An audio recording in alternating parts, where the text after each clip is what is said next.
नमस्कार, मैं हूं डॉक्टर विकास वर्मा। आप देख रहे हैं सुगम कड़ी न्यूज। ईवीएम का विरोध नहीं किया तो होगा पछतावा। राजेंद्र पाल सिवहारा आप पार्टी दिल्ली के मौजूदा विधायक, पूर्व कैबिनेट मंत्री व मिशन जय भीम के राष्ट्रीय अध्यक्ष राजेंद्र पाल का यहां पूर्व चेयरमैन अख्तर जलील एवं इमरान उर्फ सनी अख्तर के निवास पर स्थान पर पहुंचने पर भव्य स्वागत हुआ। जहां बोलते हुए राजेंद्र पाल गौतम ने कहा कि देश को बर्बाद करने से रोकने के लिए सभी पार्टियों और दलों को एकजुट होकर ईवीएम का विरोध करना चाहिए, क्योंकि जब तक ईवीएम रहेगी तब तक देश में असुरक्षा, नफरत, बेरोजगारी और भ्रष्टाचार चरम पर रहेगा। साथ ही उन्होंने आगामी लोकसभा चुनाव में आप और केजरीवाल को सफल बनाने की भी अपील की है। साथ ही उन्होंने इमरान अख्तर को भी एक काबिल युवा नेता बताते हुए उनकी तारीफ की। इस मौके पर ईपी निगम मिशन जय भीम उपाध्यक्ष डीटीसी चीफ इंजीनियर सोनू विनय, पूर्व चेयरमैन अख्तर जलील, इमरान अख्तर, अमन अख्तर, शाहरुख अख्तर, राजू के अलावा सैकड़ों लोग मौजूद रहे। समझता हूँ कि अगर ईवीएम से चुनाव हुआ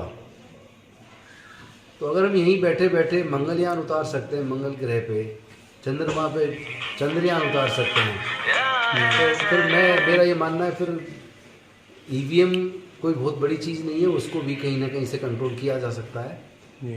और अफसरशाही तो पूरी तरीके से आज नतमस्तक है केंद्र सरकार के सामने, आम जनता ठगी जा रही है। तो ऐसे में लोगों को ये भरोसा ही नहीं हो रहा कि ईवीएम से जो वोट डाल रहे हैं उनको जा रहा है, क्योंकि इस तरह की घटनाएं आई हैं जहां क्योंकि ईवीएम में पता लग जाता है किस बूथ से कहां से किसको कितनी वोट मिली। तो जहां लोगों ने केंद्र वाली पार्टी को वोट नहीं दिया, वहाँ भी उनको जब आधे से ज़्यादा वोट आती है उस मशीन में, और ख़ासतौर पर ऐसी बस्ती में जहाँ जो खुद चुनाव लड़ रहा है उसका बड़ा परिवार और उसके परिवार की वोट उसको नहीं पड़ी, उसकी खुद की नहीं पड़ी, जीरो आती है, और वो सवाल पैदा करते हैं कि जीरो वोट कैसे इस बूथ से, इस पर तो मेरा अपना घर है। अच्छा सर, ईवीएम का जो विरोध कर रही हैं अन्य पार्टियां, तो पार्टियों ने इसका विरोध क्यों नहीं किया? विरोध नहीं कर रही है, ये शर्मनाक है। पीछे दबी जुबान से सब कह रहे हैं, सारी पार्टियां कह रही हैं कि ईवीएम से चुनाव नहीं होना चाहिए, इसमें धोखा है, इसमें भरोसा नहीं किया जा सकता। लेकिन अगर वो ईवीएम का विरोध एकजुट होकर नहीं करेंगी सब, तो चुनाव 2024 का ईवीएम से होगा, फिर देश के संविधान को और प्रजातंत्र को बचाना संभव नहीं रहेगा। अभी पूरे देश में अभी ईवीएम के बारे में बहुत बड़ा आंदोलन हम लोग छेड़ने वाले हैं, सब लोग को जागरूक करने वाले हैं, और सब लोग ईवीएम की बजाय बैलेट पेपर से चुनाव हो जैसा पहले होता था, उसी की मांग को लेके पूरे देश में मूवमेंट चलने वाला है। संसद भवन में कुछ लोग घुसे अभी कुछ ही दिन पहले, तो इसे किस की गलती मान रहे हैं? क्या चूक मानेंगे? संसद की एक सुरक्षा है, संसद एक लोकतंत्र का मंदिर है। संसद में किसी भी तरीके से, चाहे वो सांकेतिक उन्होंने शहीद भगत सिंह जी का तरह रास्ता अपना के ही क्यों ना किया हो सरकार की आंख खोलने का काम, लेकिन मैं उसे उचित नहीं मानता। संवैधानिक तरीके से अपनी बात रखनी चाहिए, और अपना धरने प्रदर्शन करके या अपने दूसरे तरीके से विरोध हो सकता है।